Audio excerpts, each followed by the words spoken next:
For the latest in strategic affairs, subscribe to our YouTube channel. Click the bell icon for updates. Hello and welcome to StratNews Global. Siachen has been in the news of late. Many of you also know the story of how Operation Meghdoot began. In fact, mostly because we have reported it, we have discussed it on our channels a number of times. But there is a backstory to how India discovered the importance of Siachen and Pakistan's design to take control of the Siachen glacier and the area around it for strategic purposes. That story begins in 1975. That's the focus of this week's Simply Nitin. I'm Nitin Gokhale.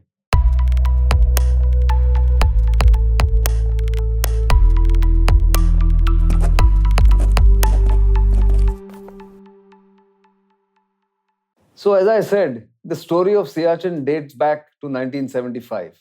That year, Colonel Narendra Bull Kumar, a renowned mountaineer and an army officer, known for his expeditions in the high mountains, was made the leader and guide for a German rafting expedition on the Indus River to begin from Chumathang to Khalsi. That rafting expedition, first of its kind on the Indus River, went off successfully. In fact, the media highlighted it quite prominently in that summer of 1975. It was in 1977, 2 years later, that when Colonel Kumar by that time had become the commandant of the High Altitude Warfare School in Gulmarg. By that time, nobody knew much about the Siachen Glacier, which was beyond the last point of the line of control agreed between India and Pakistan. And that point was called NJ 9842. In fact, this book that I wrote in summer of 2014 has this number. It's the map grid where the LOC, the line of control between India and Pakistan, ends. And it had been said in that agreement that the LOC will go thence northwards from NJ 9842. Now, you can read up what NJ 9842 means, but Colonel Kumar knew exactly where the LOC ended and where it should go from there, which direction it should go from there. So in 77, when the same German team came back for the same rafting expedition, they carried spanking new maps issued by the American map agency. Now, during the expedition, the normal activity happened. So Colonel Kumar thought that something wrong in the map. He remembered the line should be going from NJ 9842 towards the north along the Saltoro Ridge, which is a cartographic practice that any boundary that is drawn on the mountains or along the mountains has to go on the watershed and not through the valleys. Whereas the line drawn on that map was going through the valleys and through the Siachen Glacier to Karakoram Pass. So he kept it to himself, this anomaly that he noticed. But towards the end of the expedition, he cajoled and pleaded with the German team to leave behind the one map, one copy of that map, and said goodbye to them. He was a true army officer, so he took that map to army headquarters in Delhi from Ladakh. So the then army chief, General T.N. Raina, was from the same regiment as Colonel Kumar, the Kumaon regiment. He went to General Raina and said, there's something wrong in this map and we need to explore or at least investigate why this has been done and why the ground situation should be checked. So General Raina sent him to then Major General M.L. Chibbar, who later became the army commander in 1984, under whose leadership Operation Meghdoot was launched. I'm sort of going back and forth because it's a very fascinating story and it's a very long story. So Colonel Kumar was sent to one of the officers in the Directorate of Military Operations. They brought out the old maps starting from Maharaja Ranjit Singh's time, and then realized that the line should have been going along the Saltoro Ridge, along the Bila Fondla and Siala, as you will see on the map as we are showing you. Now, Colonel Kumar was persuasive, so the army chief sanctioned an expedition to go to the Siachen Glacier beyond NJ 9842. Nobody had gone there from the Indian side.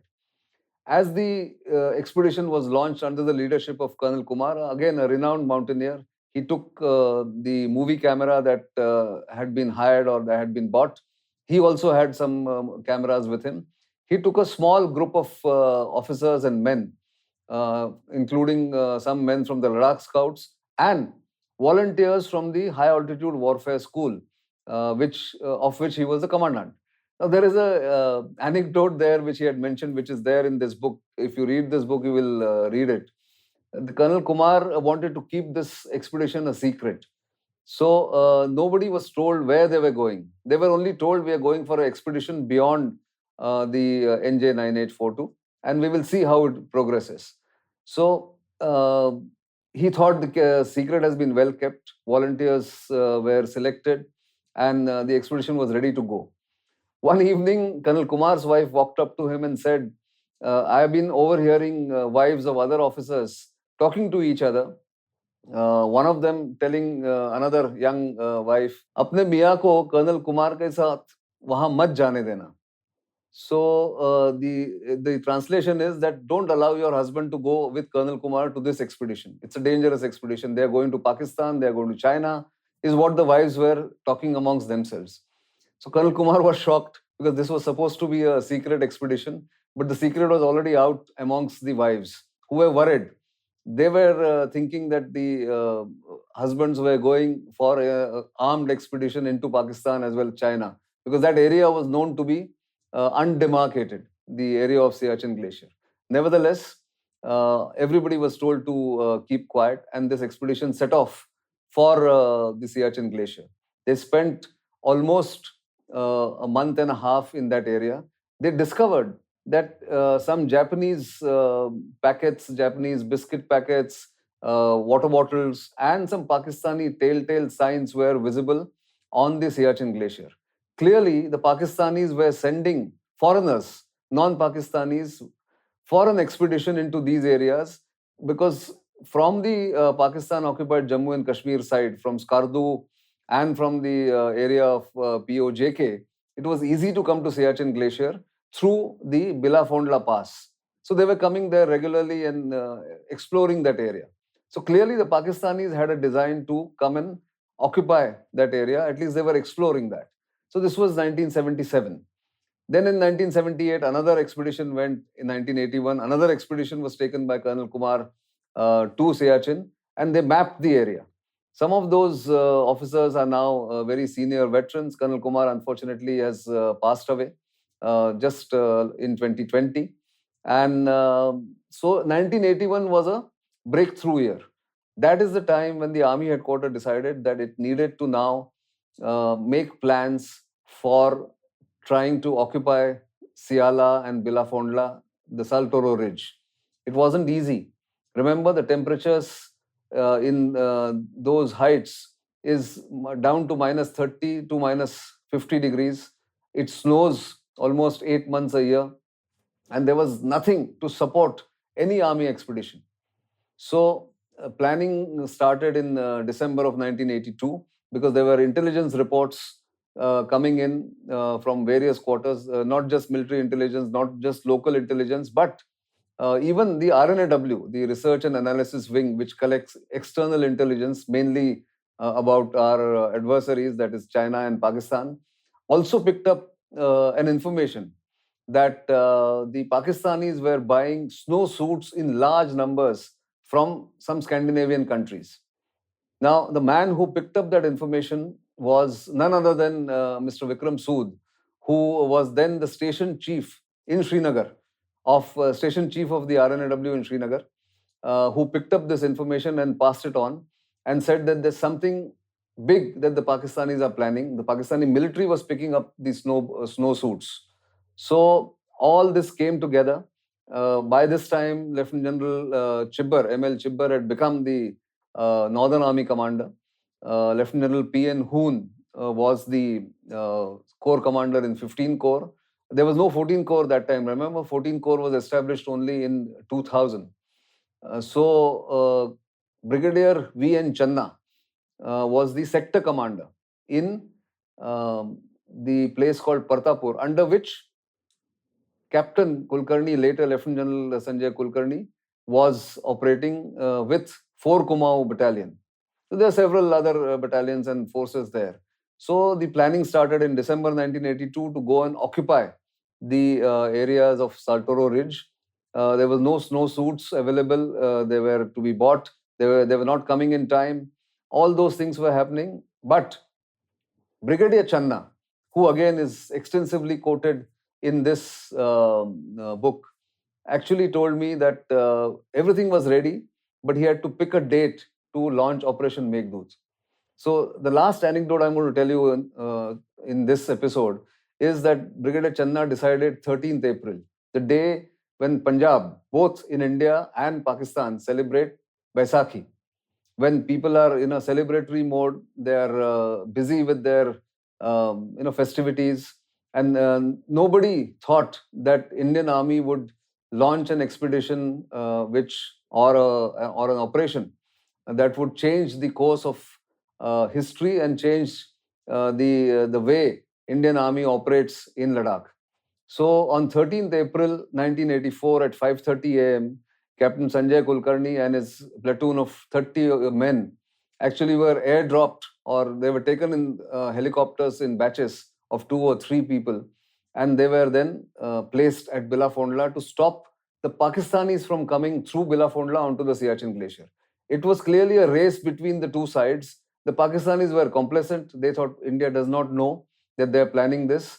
India outraced them and outmaneuvered them and outthought them. So Captain Sanjay Kulkarni that day, before he jumped from that helicopter onto that Bilafondla area, he actually took a gunny sack of full of rice flour and dumped it on the snow. It was soft snow. So he actually gauged how soft the snow was before he could disembark from the helicopter or jump from the helicopter at Bilafondla. That's how Operation Meghdoot began. And of course, the entire history changed. All of you know what is happening there in Siachen. And of course, my book, and there are several other books which have come out. But this book, I dare say, has all these small little details of how chance, planning, instinct, and gut feeling of 1 or 2 men can change the course of history. Colonel Kumar had that instinct, and Brigadier Channa had the presence of mind to launch the operation on 13th April 1984, which gave India the advantage of capturing the Saltoro Heights and create a situation where India is now in full control of the heights around the Siachen glacier. All other details are, of course, written by me, by others. Many of these anecdotes are also available. There is also the anecdote of then squadron leader Manmohan Bahadur landing on the Siachen glacier as a first helicopter pilot along with his senior in September 1978.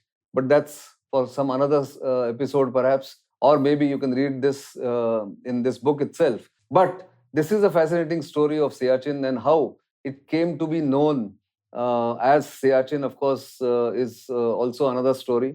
But how India came to understand the significance, the strategic significance of Siachen is something that needed to be told. And that's why I thought I'll concentrate this time not on Operation Meghdoot, but the story predating Operation Meghdoot.